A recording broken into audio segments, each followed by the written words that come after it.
अस्सलाम वालेकुम, क्या हाल है? ये खैरियत से हैं? आज हम बात करेंगे एम्प्लॉय लोन के हवाले से कि उसकी टैक्सेशन किस तरीके से मैनेज की जाएगी। अब देखें, लोन के हवाले से हमारे पास बहुत से ऑप्शंस मौजूद होते हैं, जैसे कि हम किसी रिलेटिव से, किसी दोस्त से, किसी अजीज से लोन ले सकते हैं, बैंक से ले सकते हैं, फाइनेंस इंस्टीट्यूशन से ले सकते हैं।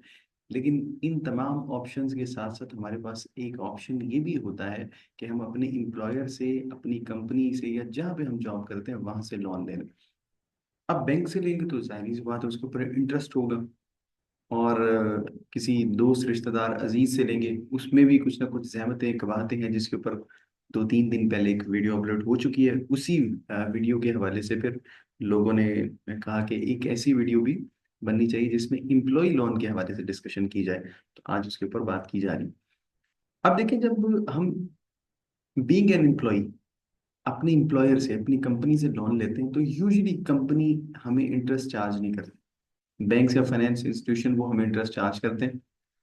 और वो इंटरेस्ट जो चार्ज होता है वो एक एक्सपेंस है, वो एक खर्चा है, वो जाहिर सी बात है, जेब से पैसे जाते हैं। लेकिन इंटरेस्ट का चार्ज ना होना वो एक बेनिफिट है। बेनिफिट है ना? इंटरेस्ट चार्ज हो रहा है, खर्चा है, खर्चे का ना होना एक बेनिफिट है। तो उसको किस तरीके से टैक्स किया जाए? उसके लिए एक रेट गिवन है लॉ में। उसको कहते हैं बेंच मार्क रेट या स्टैंडर्ड रेट, 10%। अगर कुछ भी चार्ज नहीं किया जा रहा तो 10% के हिसाब से एनुअल बेसिस पे टैक्स लग जाएगा। ये याद रखिएगा। लेकिन इसमें एक एक्सेप्शन या एग्जाम्पशन भी है कि 1 मिलियन तक, कितना, 10 लाख रुपए तक का लोन, मैं लिख देता हूँ, 10 लाख रुपए तक का लोन जो है ना वो इस कैटेगरी में नहीं आता। उसमें अगर आपको कोई इंटरेस्ट चार्ज नहीं हो रहा फिर भी माफी है, फिर भी कोई टैक्स नहीं है। ये याद रखिएगा। 10 लाख यानी कि 1 मिलियन तक। उससे ऊपर जो अमाउंट होगी, उससे ऊपर जितना भी लोन होगा उसके ऊपर प्रॉपर तरीके से टैक्स चार्ज होगा। अगर आपको इंटरेस्ट फ्री दिया जा रहा है, अगर कंसेशनल दिया जा रहा है, तो उसका ट्रीटमेंट जरा मुख्तलिफ है। ये दो सिनेरियोज मैंने बनाए हैं। इनको देखने से पहले हम थोड़ा सा थ्योरेटिकली इसको पढ़ लेते हैं ताकि अंडरस्टैंडिंग जरा बेहतर हो जाए सॉरी। और फिर हम उसको जरा सिनेरियो को देखते हैं।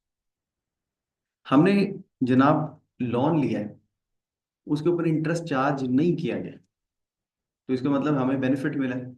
Interest benefit in respect of interest free loan to employ. Employ को इंटरेस्ट फ्री लोन मिल गया। तो आप क्या करेंगे? इंटरेस्ट को कैलकुलेट करेंगे एट 10%, और ये अमाउंट टैक्सेबल हो जाएगी। कैसे, आइए जरा देखते हैं। साथ साथ हम इसको सॉल्व करते जाएंगे ताकि आपकी अंडरस्टैंडिंग बेहतर होती जाए। Ahmad is an employ of XYZ limited. He has availed a loan of ₹3 million in tax year 2024. What amount shall be added into his taxable income on the following alternatives? मैंने जरा इसको जूम किया हुआ है, इसलिए हमें थोड़ा सा उस तरफ जाना पड़ा ज्यादा। पहला सिनेरियो क्या है कि उसने 3 मिलियन का लोन लिया है जिसके ऊपर कोई इंटरेस्ट चार्ज नहीं हो रहा। No, no, no interest on loan is payable to company. तो क्या कोई बेनिफिट मिला है?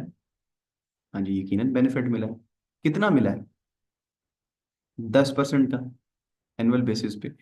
लोन की अमाउंट कितनी थी? 3 मिलियन। आप आउटस्टैंडिंग जो अमाउंट है उसके साथ इसको मल्टीप्लाई करें, 10% को सिंपली, आपका 3 लाख रुपए आपकी सैलरी में ऐड हो जाएगा।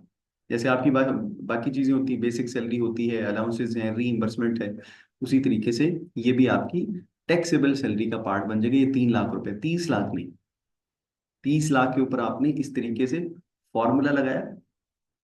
फॉर्मूला आपको कैसे पता चला कि आपका बेंच मार्क रेट या स्टैंडर्ड रेट आपको लॉ ने बता दिया 10% है, कि यानी कि 10% से नीचे अगर किसी को इंटरेस्ट चार्ज किया जा रहा है तो इसका मतलब है इंप्लॉयर अपने इंप्लॉय को फैसिलिटेट कर रहा है, बेनिफिट प्रोवाइड कर रहा है। तो बेनिफिट्स तो यूजुअली टैक्सेबल है। अब 10% से नीचे 8% चार्ज किया जा रहा है, या 6% या 4% या 2%, तो वो फिर डिफरेंशियल अमाउंट जो है वो बेनिफिट होगी और बेनिफिट के ऊपर टैक्स लगेगा। अब दूसरा सिनेरियो है, interest is payable at 4% per annum. इसको भी थोड़ा सा देखते हैं, पहले पढ़ लेते हैं। Interest benefit in respect of loan provided eight interest rate which is lower than benchmark rate. तो आप क्या करेंगे? आप इंटरेस्ट को कैलकुलेट करेंगे 10% में, उसमें से आप क्या माइनस कर देंगे, interest rate actually charge by employ. तो जो डिफरेंस आएगा वो टैक्सेबल होगा। ठीक है जी। लेट सपोज 5% है, तो आप 10% में से सिंपली 5% माइनस कर दें।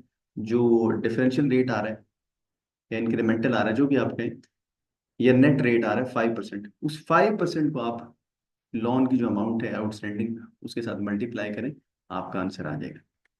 आइए जरा चेक करते हैं। अब वही 3 मिलियन की टैक्सेबल इनकम है, वो बेसिकली लोन की अमाउंट है। अब हमें वो अमाउंट कैलकुलेट करनी है जो पार्ट ऑफ टैक्सेबल इनकम बनेगी। ये 3 मिलियन की अमाउंट क्या है, ये लोन की अमाउंट है। अब कैलकुलेट करते हैं जी, interest is payable at 4% per annum. अब जरा देखिएगा बेनिफिट कितना मिलता है। आपको चार्ज होना चाहिए था 10%, 10% अगर चार्ज नहीं हो रहा तो इसका मतलब आपको बेनिफिट दिया जा रहा है। आपको एक्चुअली चार्ज कितना हो रहा है, हमें चार्ज हो रहा है जनाब 4%। तो इसका मतलब 10 में से 4 माइनस कर दें, तो जो नेट आपके पास परसेंटेज आ रही है वो आपका बेनिफिट है। उसको हम मल्टीप्लाई कर देते हैं 3 मिलियन के साथ। कितना है, 0.06 बनेगा। 10 - 4, तो जनाब बेनिफिट आ रहा है 180,000 रुपीज का। ये आपकी टैक्सेबल इनकम का पार्ट बन जाएगा।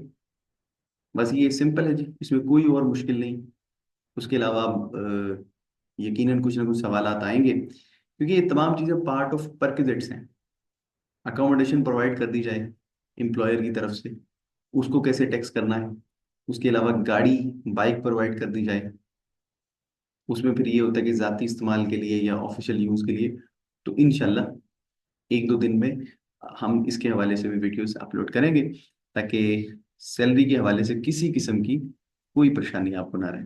अपना ख्याल रखिएगा, फिर मुलाकात होगी। अपने सजेशन ज़रूर देते हैं। अल्लाह हाफिज़।